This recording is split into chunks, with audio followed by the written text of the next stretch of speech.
Hallelujah. सबको jams की कैसे आप सभी। मैं आशा करता हूँ कि आप सब ठीक होंगे। आज के इस विशेष संडे सरमन में आपका स्वागत है। आज हम जानेंगे कि परमेश्वर अपने सच्चे बच्चों के जीवन में कौन कौन सी 7 महान बरकतें और फल देने वाले हैं। अगर आप लंबे समय से किसी चमत्कार, आशीष या प्रार्थना के उत्तर का इंतजार कर रहे हैं तो इस संदेश को अंत तक जरूर देखें। परमेश्वर का वचन आपके जीवन को बदल सकता है। आमीन। अपने पड़ोसी को बोलो, परमेश्वर जो कुछ भी कहता है उसमें परमेश्वर का फायदा नहीं, तुम्हारा ही फायदा है। फिर से बोलो अपने पड़ोसी को।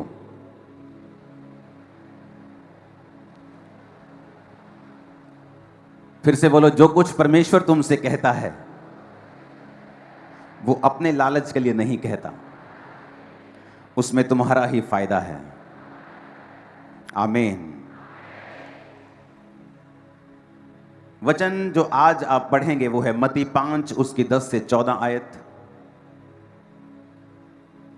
यूहन्ना 15 उसकी 18 से 20 आयत, मत्ती 13 उसकी 21 आयत, प्रेरितों के काम 8 उसकी 1 से 4 आयत, प्रेरितों के काम 5 उसकी 41 आयत,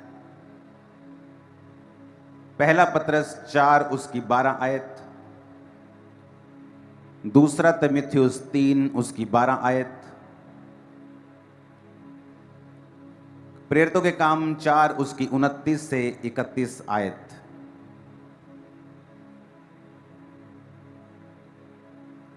मैं फिर से एक बार पढ़ूंगा, आप उसे फटाफट लिख लें और इसको इंटरनेट पे भी डाल दिया जाए एक पोस्टर के रूप में। मत्ती 5 उसकी 10 से 14, यूहन्ना 15 उसकी 18 से 20, मत्ती 13 उसकी 21 आयत, प्रेरितों के काम 8 उसकी 1 से 4।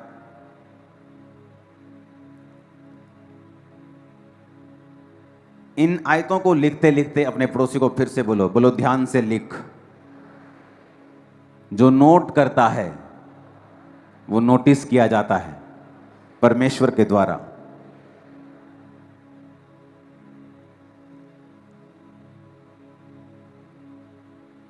परमेश्वर की सारी आशीषें वचन के पीछे छुपी हैं, सारी ब्लेसिंग्स।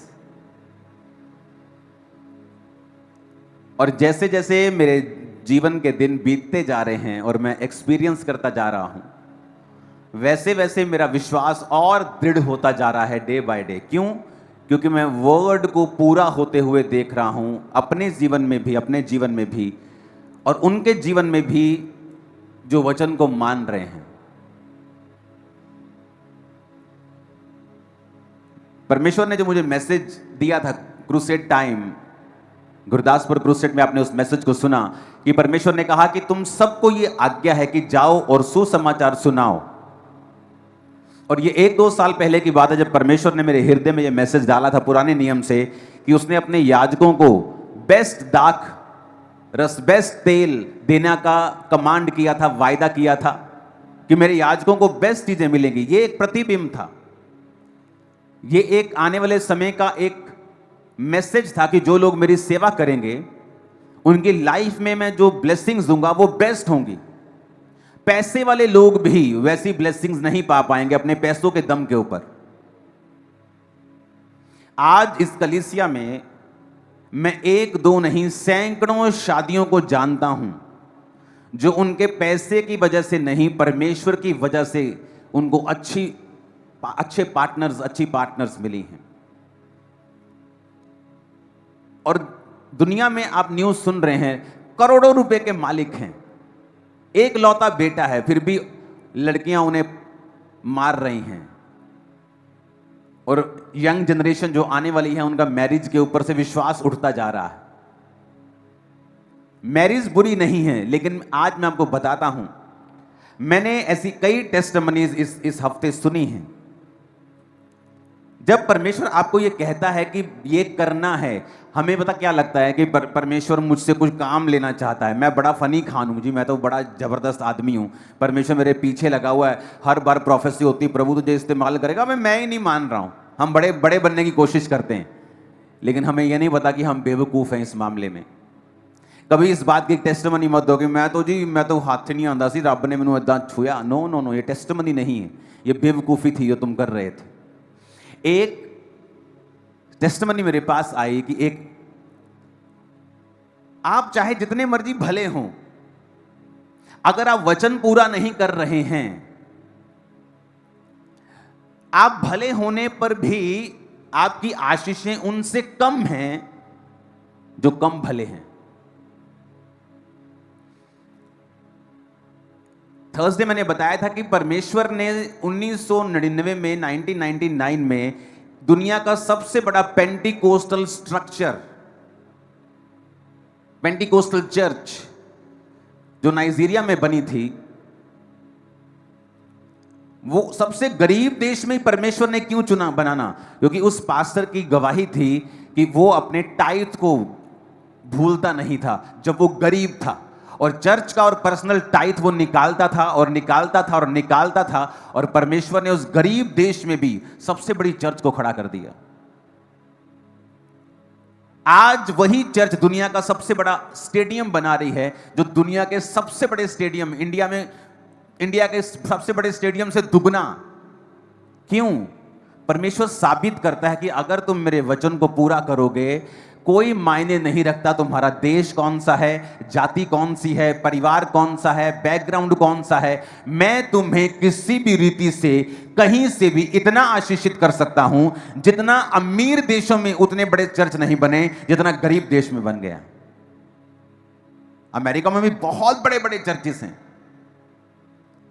लेकिन बात यह थी कि किसी व्यक्ति ने फैसला किया कि मैं परमेश्वर के वर्ड के ऊपर चलूंगा, और परमेश्वर को ऐसे व्यक्ति चाहिए जो वचन के ऊपर स्टैंड लेने वाले हों, और परमेश्वर उन व्यक्तियों को दूसरों को दिखा सके कि देखो इस व्यक्ति ने मेरा वचन पूरा किया, और देखो मैंने इसके जीवन में असंभव काम किया है। आज उस सबसे बड़े गरीब देश में, आज भी उस देश में आप चले जाओ, आपको 1950 वाली फीलिंग आएगी। आपको आप मेन रोड पे चले जाओ, आपको टूटी हुई दुकानें, मोस्टली 90% 80% आपको टूटी हुई दुकानें, गली हुई लोहे की छतें, टीनें आपको मिलेंगी। ऑलमोस्ट एवरी शॉप, यहां तक कि वहां के जो आपको बड़े बड़े क्या बोलते हैं पेट्रोल पंप रास्ते में मिलेंगे, वो भी खस्ता हालत में मिलेंगे। लेकिन वहां पर एक व्यक्ति वर्ड पूरा कर रहा है, और बहुत से लोग उस गवाही से इनकरेज हुए। जब ये चर्च ओपन हुई थी तो लोगों ने और पास्टर्स ने कहा था, तुमने गलत जगह पे चर्च ओपन की है, ना तो उस गांव में कोई क्रिश्चियन है, और तुमने शहर के इतनी बाहर चर्च ले ली है, जलंधर के इतनी बाहर है ये कि लोग आ ही नहीं पाएंगे वहां पे। और यहां अब मुंबई से भी लोग फ्लाइट पकड़ के संडे आ जाते हैं, कोई फ्रांस से आ जाता है, कोई इंग्लैंड से आ रहा है, कोई यूएसए से आ रहा है, कोई कनाडा से बैठा हुआ है। बात यह है कि तुम लोग वचन को कितना अपने जीवन में लेते हो। अब परमेश्वर ने कहा सेवा कर। लोगों को क्या लगता है कि परमेश्वर अपना राज्य फैलाना चाहता है, इसलिए वो हमें कह रहा है कि जाओ सेवा करो। हम सोचते हैं कि इसमें परमेश्वर की कोई भलाई है। भाई साहब, परमेश्वर की कोई भलाई नहीं है। चाहे 10 लाख या 10 करोड़ या 100 करोड़ लोग स्वर्ग जाएं, उसने तो बना दिया है स्वर्ग और नरक। अब किसको कितने कहां जाना है ये हम पे निर्भर करता है। तुम स्वर्ग नहीं जाओगे तो स्वर्ग हिलने वाला नहीं है, बिल्कुल भी तुम्हें मिस करने वाला नहीं है। उसने तुम्हें वचन दे दिया है, तुम्हारे लिए जान दे दी है। अब ये हमारा फैसला है। एक टेस्टिमनी में मुझे आई कि एक व्यक्ति जब इस सेवकाई में आकर उसने सब चीजों को देखा और उसने सेवकाई के सब फलों को देखा, और उसका बेटा जो था वो इनकरेज नहीं था सेवा के लिए इतना, और जब वो सेवा को देखकर जाके बोला कि मैं भी अब सेवा करूंगा, परमेश्वर ने उसके रास्तों को खोला और जो डिले स्पिरिट थी उसे खत्म किया, और उसकी जिंदगी में बहुत बड़ा एक काम हुआ जैसे ही वो यहां से गया। सुनो मेरी बात, मैं सब टेस्टिमनी को खुल के नहीं दे सकता हूं, लेकिन आपको समझना पड़ेगा। आप भले हो सकते हैं, आपके माता पिता भले हैं, प्रभु में पवित्रताई में हैं, लेकिन अगर आप वर्ड पूरा नहीं कर रहे हैं और झिझक रहे हैं, कंफर्ट से बाहर नहीं आ पा रहे हैं, तो उसमें क्या होता है, हम ही डिले होते हैं। जब लोग इस सेवकाई में आए और उन्होंने सेवकाई की बरकतों को देखा कि परमेश्वर जो अफ्रीका में करता था, जो अमेरिका में करता था, वो आपकी सेवकाई में बढ़ के हो रहा है उससे भी। लेकिन कैसे हो रहा है हम नहीं जानते, लेकिन ब्रदर ये आपके जीवन में जो हो रहा है ना, ये अद्भुत हो रहा है। ये कैसे हो रहा है? मैं शुरू से ही इस बात में दो मन नहीं रहा हूं कि मुझे परमेश्वर की सेवा करनी है कि नहीं करनी। जब मैं 6 मंथ का विश्वासी था और अभी तक अपने डिप्रेशन से भी बाहर नहीं आया था पूरी तरह से, हालांकि वो बढ़ गया था और नशा छोड़ चुका था, पाप छोड़ चुका था, हीलिंग मैंने अभी रिसीव नहीं की थी, डिलीवरेंस रिसीव नहीं की थी, दुष्ट आत्मा से आजाद हो गया था, लेकिन फिर भी अभी शैतान के अटैक कभी कभी वो आता था करने के लिए। और 6 महीने का विश्वासी होने के बावजूद मैं सेवा में आ गया था, लोगों पे प्रार्थना करता था, प्रीच करता था, काउंसलिंग करता था लोगों की, और वही पैटर्न शुरू से मेरी लाइफ में मैंने फॉलो किया है। मैं अपने बिजनेस में हूं तब भी सेवा कर रहा हूं, मैं किसी से मिल रहा हूं तो प्रचार कर रहा हूं, किसी से मिल रहा हूं, किसी रिश्तेदार को मिल रहा हूं, उसे अच्छा लगे ना लगे, मैं यीशु मसीह के बारे में बता रहा हूं और प्रचार कर रहा हूं। मैंने कभी भी ये नहीं सोचा कि लोग मेरे बारे में क्या सोचेंगे या लोग ये क्या कहेंगे, कि हर वक्त यीशु मसीह की बात करता रहता है। आप जब लोगों में बैठते हैं तो रेयरली मैंने देखा है लोगों को यीशु मसीह की बात करते हैं। इधर की बात करेंगे, उधर की बात करेंगे, देश की बात करेंगे, पॉलिटिक्स की बात करेंगे, इकोनॉमी की बात करेंगे, लेकिन जीसस की बात नहीं करेंगे। और इसीलिए मैंने नोटिस किया है कि मेरी लाइफ में जो ब्लेसिंग्स लोगों को 60 साल में नहीं मिलती हैं, वो मेरी लाइफ में अभी से हैं, वो सेवकाई अभी से है।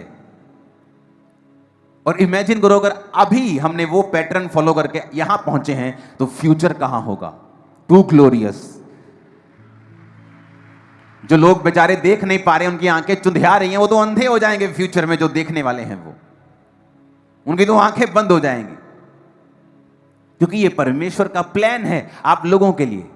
जब आप फैसला करते हैं कि मैं सेवा करूंगा, जो ब्लेसिंग आपको 15 साल बाद मिलने वाली है, जो डिले में है, परमेश्वर उसको जल्दी और बेस्ट आपकी लाइफ में भेजना शुरू करता है। हमें लगता है कि परमेश्वर हमें चुन रहा है, पता नहीं इसमें परमेश्वर को कितना का फायदा है। मैंने आज 10,000 टाइथ बोया है, पता नहीं आज कितने के चर्च में फायदे हो जाएंगे। इसमें हमारा फायदा है, आपका फायदा है, मेरा। अगर मैं आज मैंने लाखों रुपए के सीड को मैं सोच के आया हूं बोने के लिए, उसमें परमेश्वर का फायदा नहीं है, उसमें मेरा फायदा है। वो मेरे रास्तों को ओपन कर रहा है, वो मेरी लाइफ में ग्रेस को बढ़ा रहा है, वो मुझे वो आशीष दे रहा है जिसके मैं काबिल नहीं हूं। जो आज मेरी जिंदगी में है, जो आशीषें हैं, जो सेवक का ये परिवार कुछ भी है, मैं उसके काबिल नहीं हूं। नेचुरली अगर प्रभु को मुझसे दूर कर दिया जाए तो मैं उन चीजों के काबिल नहीं हूं। लेकिन उस सेवा के कारण और उस वर्ड के कारण जो मैंने फॉलो किया है, और उस वचन के कारण जो बाइबल में लिखा है, मैंने उस वचन को फॉलो किया है। मैंने सोचा नहीं है, मैंने ज्यादा सोच विचार नहीं किया है, मैंने सलाहें नहीं ली हैं, मैंने बुजुर्गों से इस विषय में सलाह नहीं की, मैंने पास्टरों से सलाह नहीं की मुझे कैसे और कब सेवा करनी चाहिए। मैंने उसे शुरू किया है। जब तक लोग मसीह में आकर बपतिस्मा नहीं ले पाते हैं, मैं ले हैंड के साथ प्रार्थना करना शुरू कर दिया था।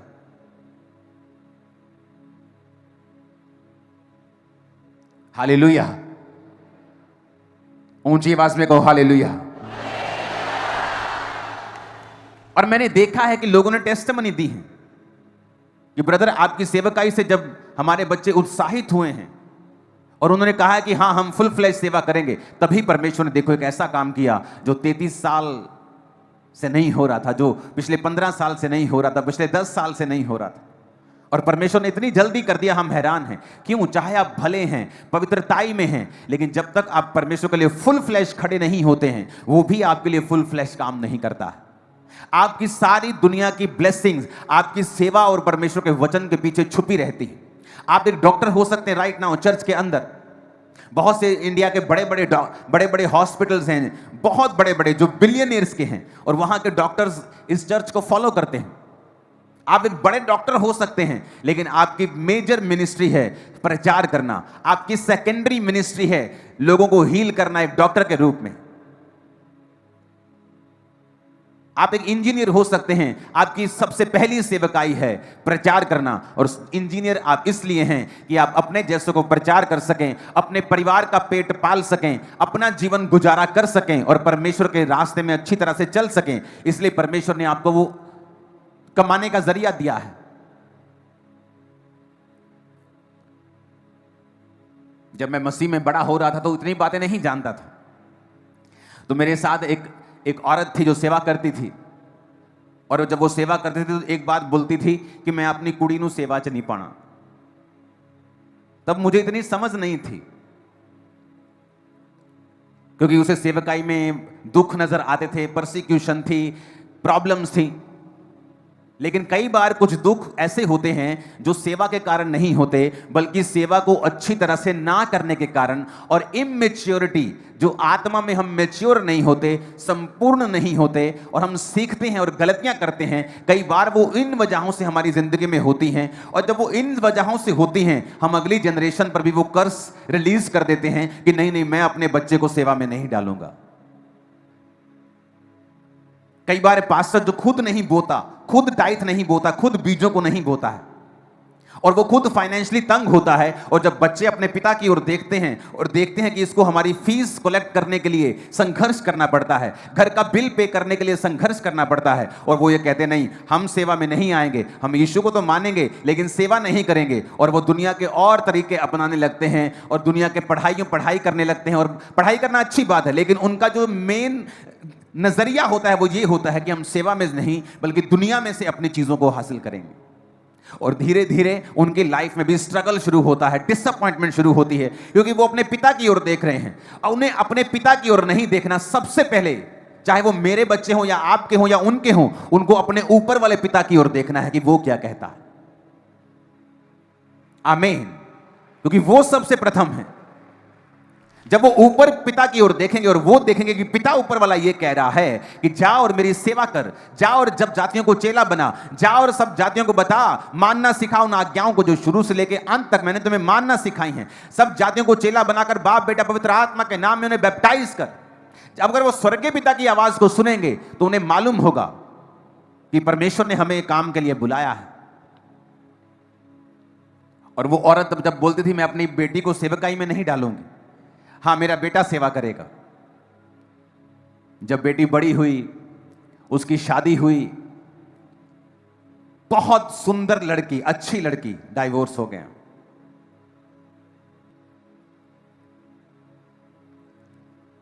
इजरायली कहते, जब उन्हें न्यूज मिली कि सामने के देश में बड़े जायंट रहते हैं, बड़े बड़े ऊंचे लंबे लोग, हम उन्हें मार नहीं सकते, कहते नहीं नहीं असि नहीं जाना उठे। देखो ये देखो भेदिए क्या लेके आए हैं, भेद की वहां पे तो जायंट रहते हैं, हमने अपने बच्चे मरवाने। परमेश्वर कहता अब तुम नहीं जाओगे, तुम्हारे बच्चे प्रवेश करेंगे उस राज्य में, लेकिन तुम नहीं जाओगे, क्योंकि तुम्हारा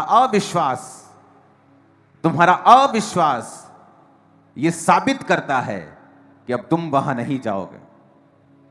और सोचो, सेम मुसीबत उसके बेटे की लाइफ में भी आई, उस औरत के बेटे की लाइफ में, पर बेटा निकल गया और सेटल हो गया, और बेटी सेटल नहीं हुई। क्यों? क्योंकि वो सेवा में नहीं थी। सेम मुसीबत भाई बहनों पे आई, मैरिज प्रॉब्लम। जब आप सेवा में होते हैं, आप प्रोटेक्टेड होते हैं, प्रभु आपका एक्स्ट्रा ध्यान रखता है, एक्स्ट्रा ब्लेसिंग आपकी लाइफ में होती है, एक्स्ट्रा स्पीड आपकी लाइफ में होती है, ज्यादा तरीके से, ज्यादा बड़े तरीके से परमेश्वर आपको ब्लेस करता है। और वो चीजें होती हैं जो एक नॉर्मल विश्वासी अपनी लाइफ में हासिल करने में समय लगाता है और समय लगता है, और लेकिन आपकी लाइफ में वो जल्दी होता है।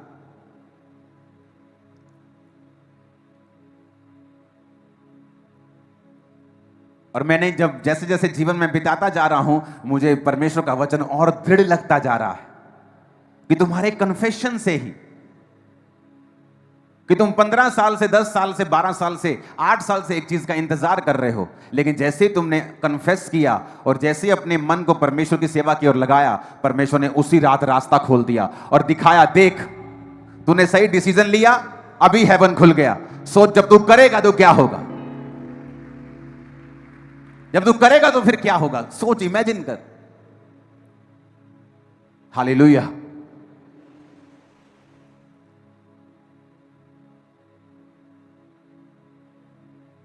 आपको सेवा के लिए उत्साहित रहना है। बाइबल कहती है, जब हम परमेश्वर के वचन को पढ़ते हैं, पहला पतरस 4 उसकी 12 और दूसरा तीमुथियुस 3 उसकी 12, इन दोनों वचनों को पहले हम दूसरा तीमुथियुस पढ़ते हैं। पर जितने मसीह यीशु में भक्ति के साथ जीवन बिताना चाहते हैं, वो सब सताए जाएंगे। प्रभु ने कहा, जो भक्ति के साथ जीवन बिताना चाहते हैं, राइचियसनेस के साथ जिंदगी बिताना चाहते हैं, वो सब सताए जाएंगे। बाइबल में एक ही दुख है जो वायदा करता है प्रभु कि तुम्हें मिलेगा अगर तुम मुझ में सही चलोगे। बीमारी का वायदा नहीं है, बीमारी वचन के खिलाफ है। जब आपको हो तो उससे डांटें। वो धर्मी को हो सकती है, लेकिन धर्मी उसके खिलाफ रहे, धर्मी उसके खिलाफ प्रेयर करे, धर्मी उसके खिलाफ चले, हर तरह से, डाइट से, प्रार्थना से, हर तरह से उसको फाइट करे। लेकिन वचन कहता है मत्ती 5 उसकी 10 और 14 आयत, 10 से 14 आयत में कहता, धन्य हैं वो जो धार्मिकता के कारण सताए जाते हैं, क्योंकि स्वर्ग का राज्य उन्हीं का है। धन्य हो तुम जब मनुष्य मेरे कारण तुम्हारी निंदा करे, सताए और झूठ बोलकर तुम्हारे विरोध में सब प्रकार की बुरी बात कहे, तब आनंदित और मगन होना। परसिक्यूशन एक ऐसा दुख जिसका वायदा किया गया है कि परमेश्वर कहता वो उनकी जिंदगी में आएगी, जो लोग अच्छी तरह से भक्ति के साथ जीवन बिताएंगे और राइचियसनेस में होंगे, ये उनके जीवन में होगी। उसने कहा, जब प्रेरितों के काम में 120 लोगों के ऊपर पवित्र आत्मा उतरा, और पवित्र आत्मा उतरने के बाद जब लोगों में काम होने लगा, प्रचार होने लगा, एक एक दिन में 3-3 हजार लोग बपतिस्मा लेने लगे, हजारों लोग परमेश्वर में आने लगे, तो वहां पे परसिक्यूशन शुरू हुआ। लोगों को लगा, लो जी, परमेश्वर ने काम करना शुरू किया था, शैतान ने काम कर दिया। वो शैतान ने नहीं किया, वो चेले वहीं रह जाते और यरूशलेम में ही रहते, और दुनिया तक मैसेज जाता कि यरूशलेम में कोई चेले हैं, उनके पास कोई मैसेज है, वो चंगा करते हैं। तो कुछ कुछ लोग जो जा सकते, जो एक्सपेंस कर सकते हैं ट्रेवल का, वही लोग जाते और वहां चंगे होते और परमेश्वर के सुसमाचार को ग्रहण करते, जबकि ये सही तरीका नहीं था। और वो कंफर्टेबल थे वहां पे प्रचार करने के लिए, और सब काम दिन रात चल रहा था। परमेश्वर ने आइडिया निकाला और उस चर्च को सताना शुरू किया। जब चर्च को सताया गया और चर्च के लोग भागे, जब वो भागे तो वचन कहता है वो जहां जहां भागे, वो जहां जहां गए, वहां वहां सुसमाचार सुनाते फिरे। और आज तुर्की से लेके, यूरोप से लेके, उसी यूरोप से ऑस्ट्रेलिया में लोग गए, उसी यूरोप से न्यूजीलैंड में गए, उसी यूरोप से अमेरिका में गए, उसी यूरोप से कनाडा में गए, उसी यूरोप से बाकी कई देशों में गए, और सब जगह आज क्रिश्चियनिटी नंबर 1 पे है। लोग क्रिश्चियन हो चुके हैं। क्या किसी ने सोचा था कि वो परसिक्यूशन जो आज हम 12 चेलों को दे रहे हैं, इन 120 लोगों को दे रहे हैं, ये 3000 बपतिस्मा लिए हुए लोगों को दे रहे हैं, ये एक दिन 500 करोड़ बन जाएंगे? किसी ने सोचा नहीं था। जब आपकी परसिक्यूशन होती है, 2022 से पहले पंजाब में हर व्यक्ति मसीहत को नहीं जानता था, लेकिन आज अगर पंजाब में किसी भी घर में आप क्रिश्चियनिटी की बात करेंगे, तो चाहे वो आपको लाइक करें या डिसलाइक करें, वो आपको जानते हैं जरूर। और इंडिया में ऐसा हो रहा है, परसिक्यूशंस हो रही हैं, क्रॉस उतारे जा रहे हैं चर्चिस से। घबराएं मत, घबराएं मत। एक एक कोना, एक एक गली यीशु के सुसमाचार से गूंज उठेगी फ्यूचर। उनको मालूम होगा कि यीशु मसीह धर्म परिवर्तन करने नहीं आए हैं। अगर ये धर्म का काम होता, अगर ये किसी धर्म का काम होता, तो हम लड़ते तलवारों के साथ और धर्म को बचाते जिस तरह आप बचा रहे हैं। लेकिन ये धार्मिकता है। परमेश्वर ने कहा वो धार्मिकता के कारण तुम सताए जाओगे। धार्मिकता क्या है? अपने माता और पिता की आज्ञाओं को मानना। धार्मिकता क्या है? शराब ना पीना और एक धार्मिक जीवन जीना, चोरी ना करना, हत्या ना करना, व्यभिचार ना करना, अपनी पत्नी से अपने पति से वफादार रहना, यह धार्मिकता है। और यीशु ने कहा तुम धार्मिकता के कारण सताए जाओगे। सोचो, जब तुम पापी थे, जब तुम शराबी थे, तुम सताए नहीं जाते थे, लोग तुम्हारे बारे में कुछ बोलते नहीं थे। जब तुम नशा करते थे तुम सताए नहीं जाते थे। तुम दुनिया की जिस मर्जी जगह पे चले जाओ तुम सताए नहीं जाते थे। लेकिन जैसे तुम चर्च में आए तुम सताए जाते हो। इसलिए नहीं तुम बुरा कुछ कर रहे हो, कहता धार्मिकता के कारण तुम्हें सताया जा रहा है। क्यों? क्योंकि शैतान को पता है ये असली परमेश्वर है। ये साबित करता है कि क्राइस्ट में आने से ही आपको क्यों सताया जाता है, क्योंकि शैतान को पता है यही इसका छुटकारा हो जाएगा और यही इस स्वर्ग राज्य का वारिस होगा, यही इसके बंधन टूटेंगे, यही ये पापों से आजाद होगा, यही से वो सब कुछ इसको मिलेगा। उसे मालूम है। आज कोई पब्लिकली आके बोले कि मैं तो जी बाइसेक्सुअल हूं, लाखों लोग चर्च पे, इंटरनेट पे उसे सपोर्ट करने लग जाते हैं, इंटरनेट पे सपोर्ट करने लग जाते हैं। लेकिन जैसे ही आप कहेंगे मैं क्रिश्चियन हूं, आपको सताया जाएगा।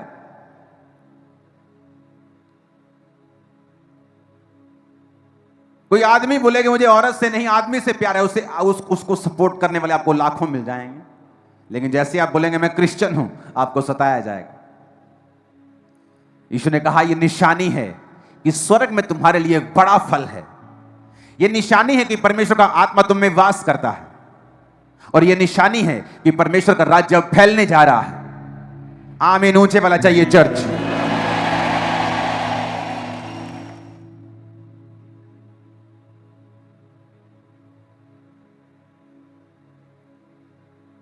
ऊंची आवाज में कहो हालेलुया, ऊंची आवाज में कहो हालेलुया। आपको यह बात समझनी है कि जो सताव है, यूहन्ना 15 उसकी 18 से 20 में लिखा है, यदि संसार तुमसे बैर रखता है तो तुम जानते हो क्योंकि उसने तुमसे पहले मुझसे बैर रखा है। यदि तुम संसार के होते तो संसार अपनों से प्रेम रखता, इस कारण कि तुम संसार के नहीं वरन मैंने इस संसार में से तुम्हें चुन लिया है, इसीलिए संसार तुमसे बैर रखता है। जो बातें मैंने तुमसे कही थी, दास अपने स्वामी से बड़ा नहीं होता, याद रखो उन्होंने मुझे सताया तो तुम्हें भी सताएंगे, मेरी मानी तो तुम्हारी भी मानेंगे। 21 आयत अगर है तो उसे भी निकाल देंगे। वचन कहता है परमेश्वर ने कहा उन्होंने मुझसे व्यर्थ बैर किया। अगर उसने हरे भरे से ऐसा किया तो सूखों के साथ वो क्या कुछ नहीं करेंगे। लेकिन मैं बात एक बताना चाहता हूं। वचन कहता है कि जब इजरायली मिस्र में थे तो परमेश्वर ने उनसे कहा कि मैं इनको बढ़ाऊंगा और फूलूंगा और फुलाऊंगा, और वचन कहता है जैसे जैसे मिस्री उनको दुख देते गए, इजरायली बढ़ते गए और फलते गए और फूलते गए। ये सताव कलीसियाओं को खत्म नहीं कर सकता है। ये सताव कलीसियाओं को वहां लेके जाता है जहां कलीसियाएं अपनी प्रार्थना से भी नहीं जा सकती, जहां कलीसियाएं अपनी मेहनत से नहीं जा सकती। आज 2022 के बाद जब पंजाब में यीशु मसीह के नाम को डाउन करने की कोशिश की गई, क्या हुआ? हुआ डाउन 10 गुना ऊपर है। देख लो जाके, रिपोर्ट चेक कर लो सभी, क्या हुआ? हुआ कुछ। यीशु मसीह का नाम किसी धर्म का नाम नहीं है, वो ईसाई रिलीजन नहीं है, वो नया रिलीजन स्थापित करने के लिए नहीं आया, वो लोगों को पापों से छुड़ाने के लिए आया, वो उनको कलंक से, श्रापों से आजाद करने के लिए आया। और आप परमेश्वर का काम नहीं रोक सकते। आज हर घर जानता है क्रिश्चियनिटी के बारे में, वचन के बारे में। किसी के पास नेगेटिव रीति से गया, किसी के पास पॉजिटिव से गया है, तो पौलुस कहता कुछ तो भली मनसा से प्रचार करते हैं और कुछ तो इस बात के लिए प्रचार करते हैं कि मेरे लिए जेल में कलेश पैदा करें। पर कहता चाहे भली मनसा से हो, चाहे कलेश डालने के चक्कर से हो, पर मसीह का प्रचार तो हो ही रहा है ना, उसका प्रचार तो चल ही रहा है। चाहे तुम विरोध के हिसाब से करो, चाहे मैं करूं, चाहे तुम करो, बेटा हो तो रहा है, हो तो रहा है, और अच्छा हो रहा है, अच्छा हो रहा है। आमीन। आपके बारे में जब खिलाफ बोला जाए, परमेश्वर ने कहा वो तुम्हारे बारे में बुरी बातें बोलेंगे। सोशली लिखा, तुम्हारा नाम काट देंगे का मतलब तुम्हें सोशली परसिक्यूट किया जाएगा, तुम्हें पानी नहीं दिया जाएगा, तुम्हारी शादी पे ना आने की धमकी दी जाएगी, तुम्हें गांव से निकालने की धमकी दी जाएगी। परमेश्वर कहता है उनकी धमकियों से मत डरना, मैं तुम्हारे साथ हूं, मैं तुम्हें वहां फैला दूंगा जहां तुम पहले कभी नहीं जा पाते थे। और कहता स्वर्ग में तुम्हारे लिए बड़ा फल है। अगर परमेश्वर किसी चीज को बड़ा कह रहा है तो सोचो वो कितनी बड़ी होगी। जिसके लिए धरती, पूरी धरती एक मिट्टी के कण के बराबर है यूनिवर्स के सामने, जिसके लिए धरती एक मिट्टी का कण है, और वो अगर वो अपने मुंह से कहे कि तुम्हारे लिए स्वर्ग में बड़ा फल है, सोचो वो बड़ा कितना बड़ा होगा। नॉन इमेजिनेबल बड़ा होगा, संभाल नहीं सकोगे इतना बड़ा होगा। हालेलुया, ऊंची आवाज में को हालेलुया।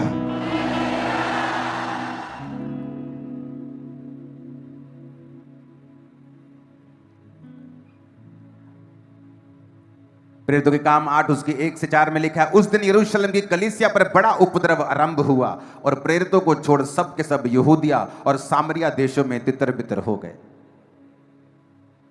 प्रेरितों को छोड़ के सब कलीसिया तितर बितर हुई, क्योंकि लोगों को उनके घरों में जाकर सताया जाने लगा।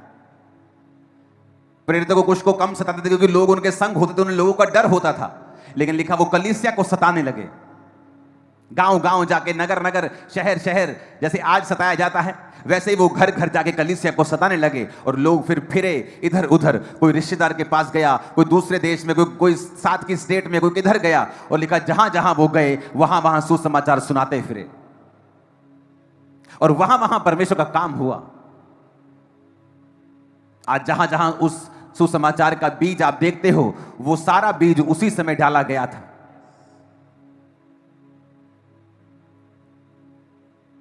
आप एक बीज हो। जब दुश्मन आपको खिलारने की कोशिश करेगा, छितेरने की कोशिश करेगा, बिखेरने की कोशिश करेगा, वो एक्चुअल में एक फसल का इंतजाम कर रहा है जो आप देखने वाले हैं। क्योंकि वो बीज जो उसने छितेरे और बिखेरे हैं वो फसल बन जाएंगे, तुम रोक नहीं पाओगे, तुम्हारे लॉ रोक नहीं पाएंगे, जो सिर्फ सताव के लिए बने हैं और किसी चीज के लिए नहीं। हालेलुया।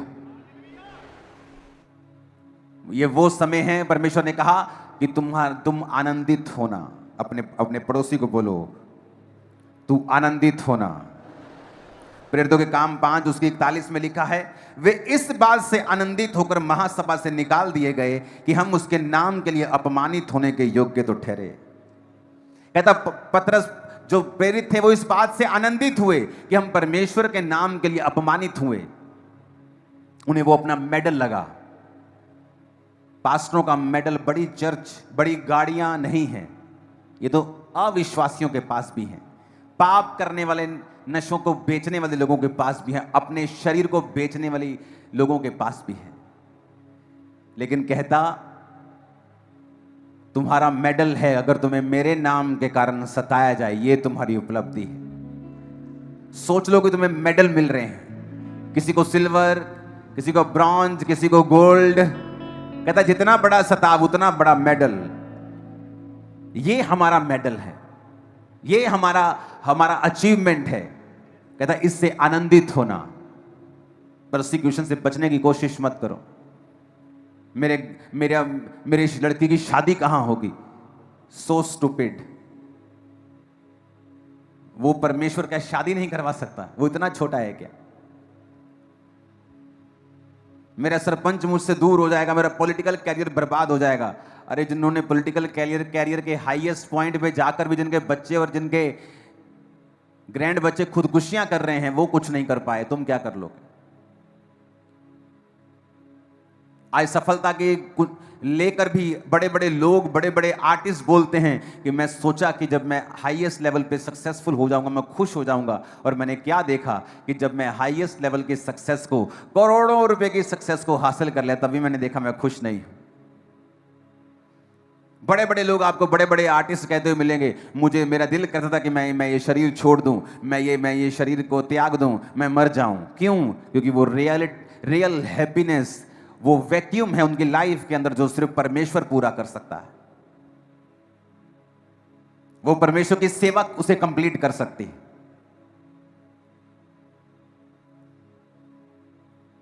अपने जीवन में अपना सबसे बड़ा साथी परमेश्वर को बनाएं और उससे हर बात शेयर करें, उसे इग्नोर ना करें।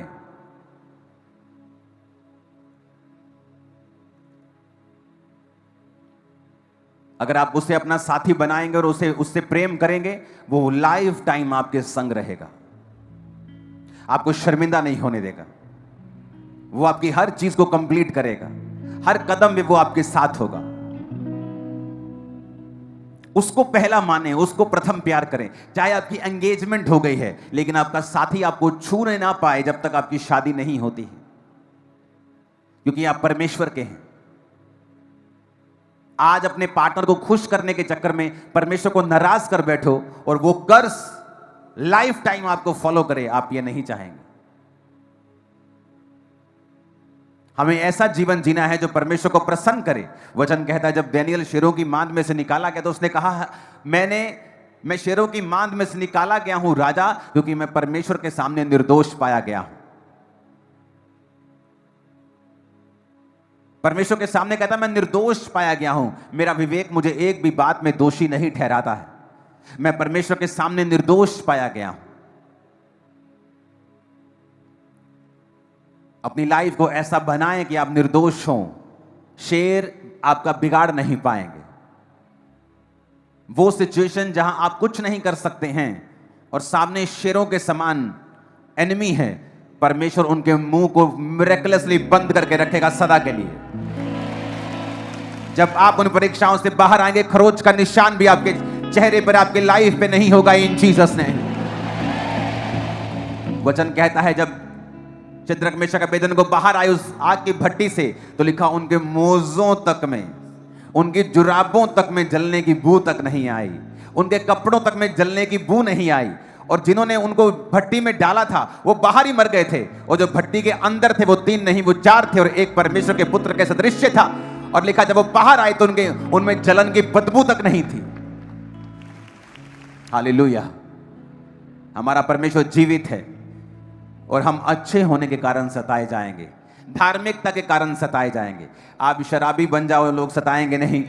आप अलग अलग तरह के गलत काम करो, वो आपको अपना आइडल मानने लगेंगे। आप गुंडागर्दी करो, आप आइडल बन जाएंगे। लेकिन जैसे आप क्रिश्चियन बनेंगे, लोगों को दिक्कत होगी, क्योंकि वो लोग नहीं, वो शैतान है जो अपनी दिक्कत लोगों के मुंह से आपको दिखा रहा है।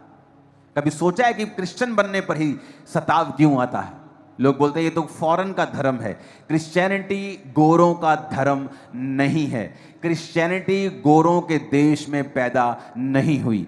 क्रिश्चियनिटी इजराइल में, जो एशिया में है, जो आप और मेरे जैसे लोग हैं, हल्के जैसे कश्मीरी गोरे गोरे हैं, वो हल्के गोरे हैं, लेकिन वो गोरे नहीं है जो आज आप व्हाइट लोग देखते हैं, ब्राउन गोल्डन बाल, जो रियल गोरे इंग्लैंड अमेरिका के, वो उन लोगों के देशों में क्रिश्चियनिटी नहीं आई, बल्कि उनके देशों में क्रिश्चियनिटी भारत से भी लेट गई है।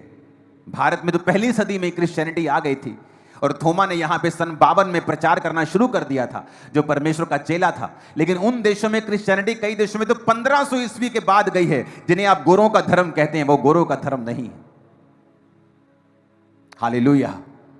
क्राइस्ट को जीवन देने के लिए, उसका प्रचार करने के लिए, आपको माइक थोड़ी चाहिए, आपको स्टेज नहीं चाहिए। आप जहां हैं वहां प्रचार कर सकते हैं, मोहल्ले में कर सकते हैं, रिश्तेदारों को कर सकते हैं, अपने कैरेक्टर को ऐसा बना सकते हैं कि वो जब आपकी लाइफ को देखें, आपकी राइचियसनेस को देखें, आपकी धार्मिकता को देखें। एक कमरे में जब अंधेरा हो और सब पाप कर रहे हो, कोई किसी को कुछ नहीं कहता, लेकिन जैसे लाइट आए तो वो लाइट वाले को बोलने लगते, ओए लाइट बंद कर, लाइट बंद कर, लाइट, क्योंकि तू हमें एक्सपोज कर रहा है। क्रिश्चियन इस जगत की ज्योति हैं, आप लाइट हैं। जब आप जाते हैं ना, आप एक्सपोज करते हैं दूसरों को, वो आपको देखकर ऑफेंडेड फील करते हैं कि ये क्यों कह रहा है कि अपने पत्नी के साथ वफादार रहो। संसार तो कहता है प्यार बार बार हो जाता है, उन्हें ऑफेंडेड फील होता है जब वो किसी धर्मी को देखते हैं। ये क्यों कह रहा है कि अपने बॉस के साथ वफादार रहो। हमारा तो इस 2 नंबर की कमाई के बिना गुजारा ही नहीं होता। जब आप धर्मी जीवन जीते हैं और लाइट में जीते हैं, और जो पाप में होते हैं वो आपसे ऑफेंड हो जाते हैं, और इसलिए परमेश्वर ने कहा तुम धार्मिकता के कारण सताए जाओगे। तो जब तुम सताए जाओ तो आनंदित होना, मग्न होना, स्वर्ग में तुम्हारे लिए बड़ा फल है। चेले आनंदित होकर लिखा महासभा से निकाले गए और उन्होंने कहा हम प्रभु के लिए अपमानित होने के योग्य तो ठहरे।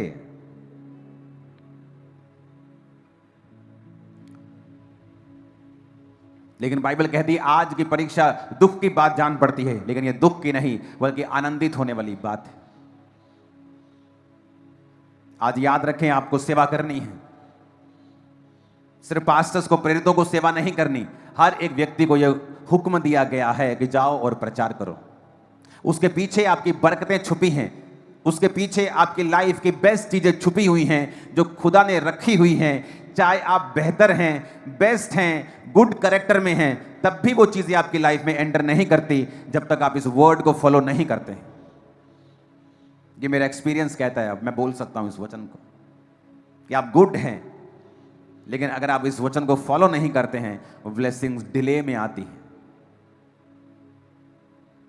परमेश्वर के लिए अग्रेसिव रहो, काम करने में, बात करने में, स्टैंड लेने में। अपने हाथों को उठाओ और एक वायदा करो और एक प्रार्थना हम करेंगे। अभी एक स्पिरिट ने मेरे अंदर डाला है,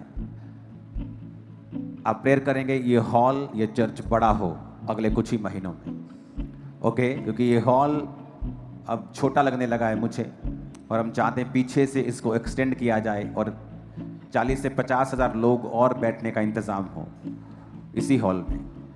अपने हाथों को उठा के प्रार्थना करें और इस हॉल को एक्सटेंड किया जाएगा। और बहुत से काम हैं, इसलिए अगस्त महीने में पार्टनर मीटिंग होगी, बड़ी मीटिंग होगी। मेरा स्पिरिचुअल बर्थडे अगस्त में आता है, तो अगस्त महीने के लिए भी हमें तैयार रहना। और नई ब्रांचेस ओपन होने वाली हैं, उनके लिए जगह हम ढूंढ रहे हैं। और एक और प्रार्थना आपको करनी है, एक सेकंड रुको। एक प्रार्थना ये है कि पहले किराए पे जगह लेके ब्रांच ओपन हो जाती थी, अब थोड़ा मुश्किल हो रहा है किराए पे जगह लेके ब्रांच ओपन करना। असंभव नहीं है, हो जाता है, लेकिन अब पहले जैसा इजी नहीं है, क्योंकि सुसमाचार बहुत फैल चुका है। तो हमें चाहे थोड़ी थोड़ी जगह लेनी पड़े, अपनी जगह लेके ही ब्रांच ओपन करनी पड़ रही है। तो इसलिए मैंने टीम को बोला है कि वो पार्टनर्स को बोलें और आप लोगों को एक अनाउंसमेंट करें कि अपने बीजों को अगस्त के लिए तैयार रखना है, और इस महीने भी अगर आप दे सकते हैं तैयार रखना है।